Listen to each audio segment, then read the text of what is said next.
മച്ചന്മാരെ കിടിലം മീനുകൾ നിന്ന് കളിക്കുന്ന ഒരു തീപ്പിരി സ്പോട്ടിലാണ് നമ്മൾ വേട്ടയ്ക്കായി എത്തിയിരിക്കുന്നത്. നമ്മളിവിടെ കൈച്ചൂണ്ട പ്രയോഗമാണ് നടത്താനായിട്ട് പോകുന്നത്. കൈച്ചൂണ്ടിടാനായിട്ട് 8 അടിയിലൊരു പോളറാണ് നമ്മൾ ഉപയോഗിക്കുന്നത്.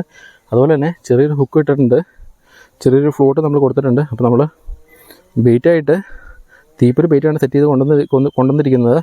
ഇതിൻ്റെ അകത്ത് പ്രധാനമായിട്ടും മൈദ, തിരി, വാനിലയുടെ എസൻസ്, പഞ്ചസാര പൊടിച്ചത്, ഏലക്ക പൊടിച്ചതൊക്കെയാണ് നമ്മൾ ചേർത്തിരിക്കുന്നത്. അപ്പോൾ നമ്മൾ ചൂണ്ട ഇറക്കുകയാണ്.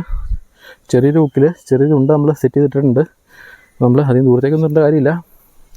ഇവിടെ തൊട്ടടുത്ത് തന്നെ മീനുകളുണ്ട്, നല്ല പട സൈസുള്ള കുറുവകളും അതുപോലെ തന്നെ കരിമീനും സിലോപ്പിയൊക്കെയുള്ള സ്പോട്ടാണിത്. നമ്മുടെ ബെയ്റ്റ് വെള്ളത്തിൽ വീണ് കഴിഞ്ഞിട്ടുണ്ടെങ്കിൽ അതേസമയം നമുക്കതുകൊണ്ട് വെയിറ്റ് ചെയ്യേണ്ടി വരില്ല. നമുക്ക് അടി ഏത് നിമിഷം വേണമെങ്കിലും കിട്ടാം. ഫ്ലോട്ട് ശരിക്കും നിരീക്ഷിച്ചേക്കണം. ഫ്ലോട്ട് മീൻ അടിച്ച് താത്തിക്കൊണ്ട് പോകുന്ന നിമിഷം തന്നെ തീപാർ ഹുക്ക് കൊടുത്ത് അവനെ ചൂണ്ടയിൽ ലോക്കാക്കണം. അപ്പോൾ അതിനു വേണ്ടിയുള്ള കാത്തിരിപ്പിലാണ് നമ്മൾ. ഫ്ലോട്ട് മീൻ അടിച്ച് താത്തുന്ന നിമിഷത്തിന് വേണ്ടി കാത്തിരിക്കുകയാണ്. ചെറിയ മീനുകളെ മുകളിൽ തന്നെ കാണാം. അതിൻ്റെ അടിയിലാണ് മുട്ടൻ കുറുവയൊക്കെ നിൽക്കുന്നത്.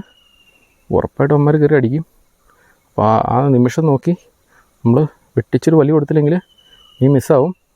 ഫ്ലോട്ടാണ് നമ്മൾ പ്രധാനമായിട്ടും നോക്കിക്കൊണ്ട് നിൽക്കേണ്ടത്. ഫ്ലോട്ടിൻ്റെ ഓരോ ചെറിയ ചലനം പോലും നമ്മൾ നോക്കിക്കൊണ്ട് നിൽക്കണം.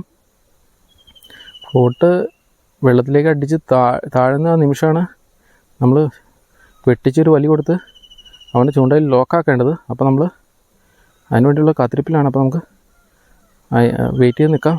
മിക്കവാറും ഇപ്പോൾ തന്നെ ഒരു അടി വീഴാൻ ചാൻസ് ഉണ്ട്. നല്ല സൈസ് കുറുകളാണ്. നമുക്കിപ്പോൾ കാണാം മീനുകളെ.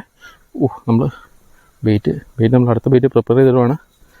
മീനുകൾ ശരിക്കും ആക്ടിവിറ്റി കാണിക്കുന്നുണ്ടെങ്കിൽ നമ്മൾ പെട്ടെന്ന് ഒരു സ്പോട്ട് തന്നെ ബെയ്റ്റ് ഇറക്കിക്കൊണ്ടിരിക്കുകയാണെങ്കിൽ പിന്നെ മീനുകൾ മിസ്സാവത്തില്ല. നമുക്ക് മീൻ ഉടനെ കിട്ടാനുള്ള എല്ലാ സാഹചര്യവും ഉണ്ട്. നമുക്ക് അടുത്ത ബെയ്റ്റ് ഇറക്കിയിട്ട് വെയിറ്റ് ചെയ്യാം. മിക്കവാറും ഇപ്പോൾ തന്നെ ഒരു പട സൈസ് മീൻ കയറാനുള്ള എല്ലാ സാഹചര്യമുണ്ട്. നല്ല കുറുകളുടെ ആക്ടിവിറ്റി കാണുന്നുണ്ട് വെള്ളത്തിൻ്റെ അടിയിൽ. തൊട്ടപ്പുറത്ത് കരിമീനും മാറി നിൽക്കുന്നുണ്ട്. ഏത് മീനായിരിക്കും നമുക്ക് വന്ന് അടിക്കുക എന്ന് പറയാൻ പറ്റില്ല. മീൻ ശരിക്കും കുത്തുന്നുണ്ട്. അപ്പോൾ നമ്മൾ സമയം ഒട്ടും പാഴാക്കാണ്ട് വെയിറ്റ് ഇറക്കുകയാണ്. അടിച്ചു.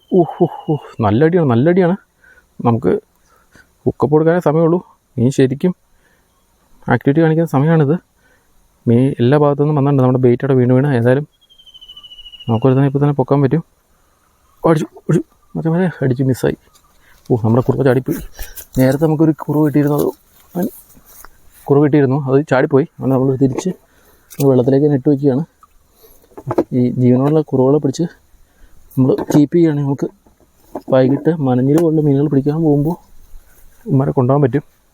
ലൈവ് ബൈറ്റായിട്ട് ഇടാൻ പറ്റിയ ആയിട്ടാണ് ഈ കുറുവകൾ. അപ്പോൾ നമ്മൾ അടുത്ത ബൈറ്റ് എത്രയും പെട്ടെന്ന് തന്നെ സമയം ഒട്ടും പാഴാക്കാണ്ട് ഇറക്കുകയാണ്. നല്ല അടി ആക്ടിവിറ്റി ഉള്ള സമയത്ത് നമ്മൾ മാക്സിമം മീനുകളെ പിടിച്ചു കയറ്റാനുള്ള ശ്രമമാണ് നടത്തേണ്ടത്. പിടിക്കുന്ന ഓരോ മീനും വിലപ്പെട്ടതാണ്. കാരണം ഇത് നമുക്ക് പ്രധാനമായിട്ട് നമ്മൾ ഈ കുറുവകളെ പിടിക്കുന്ന വൈകുന്നേരം മനഞ്ഞിലൊക്കെ പിടിക്കാൻ നേരത്ത് കൊണ്ടുപോകാനായിട്ടാണ്. മുട്ട മനഞ്ഞിലിൽ നമുക്കിത് ഉപയോഗിച്ച് പിടിക്കാനായിട്ട് പറ്റും. പിന്നെ പൊരിക്കാനും തീപ്പൊരിയാണ് ഈ കുറുവകൾ. കുരുമുളകൊക്കെ ചേർത്ത് പൊരിക്കുകയാണെങ്കിൽ ഇടിവെട്ടായിട്ടാണ്. ഇപ്പോൾ നമ്മൾ ഫ്ലോട്ട് നിരീക്ഷിച്ച് നിൽക്കുകയാണ്. ഏത് നിമിഷം വേണമെങ്കിലും നല്ലൊരു മീൻ കൊത്തി വലിച്ചുകൊണ്ട് പോകാം.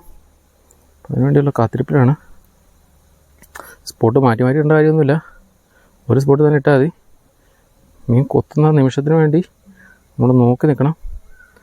നല്ലൊരു കൊത്ത് കിട്ടി കഴിയുമ്പോൾ തന്നെ നമുക്ക് ഫ്ലോട്ടിൽ അത് അറിയാനായിട്ട് പറ്റും. ആ സമയത്ത്